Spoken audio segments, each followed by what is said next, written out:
नमस्कार, मैं आकांक्षा दुबे। आकांक्षा जी बताइए, आप किस तरह से फिल्मों इंडस्ट्री में आना हुआ, कहाँ से हैं, कहाँ पली बड़ी, पढ़ाई लिखाई कितना किया और फिल्मों में किस तरह आपका रुझान हुआ? मैं तो यूपी से बिलोंग करती हूँ, भदोही से। और मैंने पढ़ाई लिखाई 12th तक की है। और मेरा ये फिल्म लाइन एक ड्रीम है, एक सपना है, जिसके पीछे मेरे मॉम डैड ने मेरा हाथ दिया कि सपोर्ट किया कि आप ये लाइन करो। तो आज मैं 2.5 साल से ये इंडस्ट्री में हूँ। मैंने मॉडलिंग किए, अपने एल्बम्स वगैरह किए। मैंने एक मूवी करके आ रही हूँ, अभी वो रिलीजिंग पे है। तो अभी ये पृथ्वीराज फर्स्ट भोजपुरी मूवी कर रही हूँ मैं।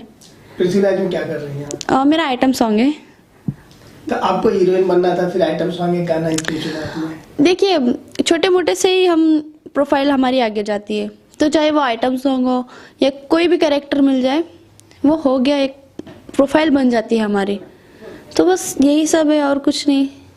तो फिल्मों में आने के लिए सबसे ज्यादा सपोर्ट किसको हुआ? किस तरह से आपको इंडस्ट्री के, जैसे कि आपको पता नहीं था तो इंडस्ट्री में कैसे आना हुआ, किस तरह से आपके रास्ते? सबसे पहले तो मेरा एक दोस्त है,